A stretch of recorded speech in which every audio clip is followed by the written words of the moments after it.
All right, quite an interesting topic to talk about this morning. Welcome to What's Up and About. And today we're talking about bullying. Everybody, of course, if you're at a particular age, you definitely went through school. Some were bullied, some were the bullies, and then some were just there observing. And some didn't know what was happening. Yeah, that's 4 groups. So which group were you in school? There's some bullied, and then in the midst of still bullying, or in the midst of being bullied, they now grew, you know, and then started, you know, and started bullying their bullies and all of that. It just happens, but yeah. So there's this post where people were giving their experiences of bullying. We'll talk about ours, if we bullied or if we were bullied. But someone came up and said, do you think a wicked senior/bully in school is still the same now? I once saw a wicked senior at somewhere. I was so annoyed that I started sweating. She put me through hell. I felt like confronting her there, but I didn't. I didn't want to look crazy. I can understand how this and then let's go on and say, that being said, Sheye Ade, I can't remember your surname, prefect, way house, NNSS or Joe, run if you see me. So the reason why I'm calling that is that in case you see me, run. Because that thing that's what I carry for years. When they unleash it on you, you will wish you had changed your name, you know? But there's a lot of experiences here, sad ones and all of that. Also, says one of the favorite food bloggers on IG showed me Shege in boarding house. I love her content so much and sent her a DM to remind her she apologized, but I still call her wicked senior, a.k.a. my fave. You know, it goes on and goes, and people go to talk about the experiences. How did these experiences shape you as a person, and how do you think they are shaping the next generation? Because I once saw a post that said that, look, we should get to the point where we tell students not to beat other students, not to punish other students. It should only be teachers or housemasters and all of that, not fellow students. Yeah. Because it leads into things like this. You know, so what are your own experiences, and how did that shape you as a person? Oh, for me, in my school, first of all, I went to a military school. Okay, an Air Force school. Air Force comprehensive school. It's military. They say it's comprehensive. The people say that the military, so you know, Jos was literally known for military and all of that. But ours was comprehensive, so it was milder according to them. And all of that. But in that mildness, there was a lot there. So by automation, it was a situation of seniority, authority, hierarchy. Do you understand? Around you, you're literally seeing your teachers, the matrons and the patrons and the principal and all of that. There's already hierarchy. The people are talking about, do you understand? Senior ranks. So it was a master type of situation. I also came from a military family as well. So it was a master type of situation. So that automatically just sets your mind up for, oh, okay, the person that is not on your level is your senior, the person that is below you is your junior. Do you understand? So when I got into the school, I mean, I think seniors were allowed to punish juniors and all of that and everything, but at the point it was stopped, it was banned, so no brutalization because it was getting extreme. People were literally bleeding and literally having like serious issues based on students and all that. But then again, it was stopped. But even in that way that it was stopped, people were not doing it, so it's not worse because they now warn you. If they beat you, go and report. You will come back. You will come back and meet us here. So, it was something that, in fact, it was the order of the day. That's just the truth. It was the order of the day. How did you? Even if they tried to curb it at some point and all of that, but still, it was the order of the day. People were bullied. I was bullied, and that's so we didn't even see it as bullying anymore. That time, yeah. Do you understand? Because it's like you are coming back. You're not living your life anymore. You're going to school. That's the one that concerns you. When you come back, you will wash seniors' clothes. You will wash plates, you will go and collect food, you will bring the food, you arrange bed.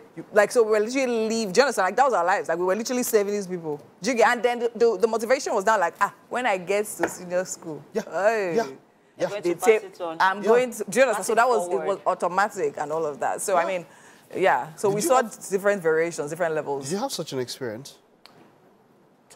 So the thing is, I have selective memory. I do not dwell on the things, on bad memories. I try to focus on the good.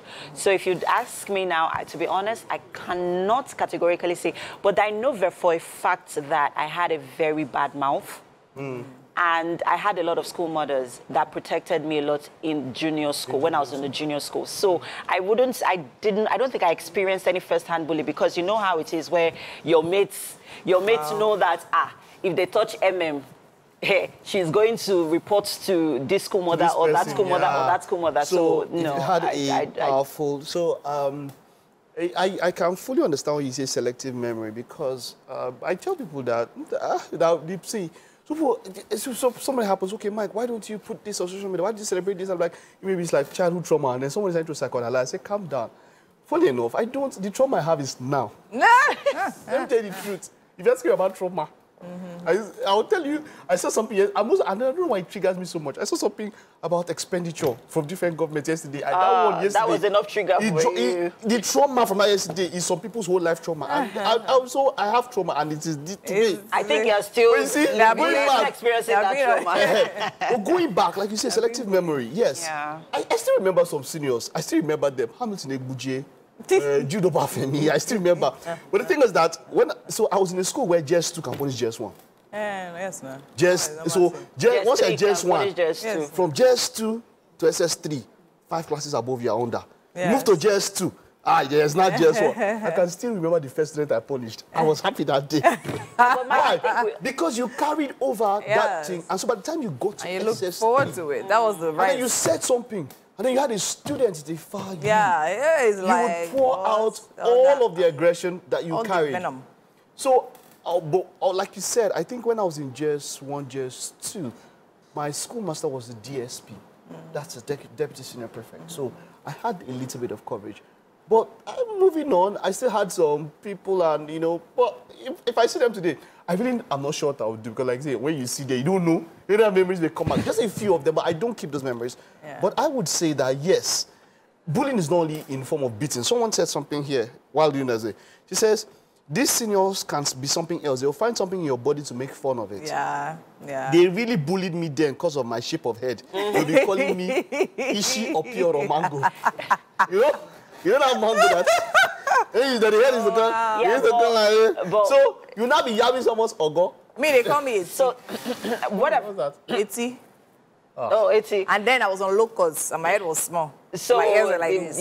Yeah. And when the sun is hot, my ears get transparent and red. So you can imagine. I think what do they think now that you are a beauty queen?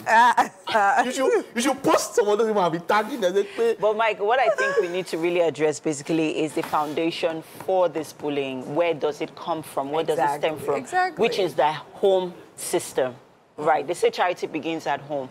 Many people, or lots of these children are experiencing or are, experiencing bullying. But this is different from what they've seen at home. Yeah. But this is different. This is school. I know people that have loving homes, and when they go to school, because of the structure of school, what we're saying now, and I want to, if I was in a position to be an educator, and to put that, so a lot of things have changed. You remember that video I sent, where children these days now, I think they even need a little bit of listening, because this time around it's like they've taken it too far. No, I think, but you know that there were some seniors that never punished. There were some seniors that were just they did their own things. That was male. But what I'm saying now is that they never inflicted any sort of punishment, that was male to any junior. However, let me tell you something. There's some seniors where they go punish junior for holiday, then catch them and beat the senior for outside. You went to an agreement school. No, the thing is that this school. So my point now I'm trying to say is this. This is what can be done. From ministries of education and all of that, we are saying that punishment between students, especially just from different classes, needs to be addressed. Should be abolished. Abolished entirely. Entirely. Maybe you should leave it to the to the prefect, who you will give instructions on what to do and how not to make it too excessive. Yeah, it's extreme. So that is my own word today. The school, the authorities, don't go and somebody's in jail and then you start to appear or mango and then the person now goes and be taking up internet. The person is traumatized. The person will be traumatized just by seeing mango and all of that. Oh, Lord. Mr. Kola and Halima, two of you share your experience. Mango is sweet. So you have to take that as consolation. But anytime you see mango, be thinking of the trauma. We'll take a time out now. Let's know your own thoughts about bullying. Just hit us on social media. I'll be back in a bit.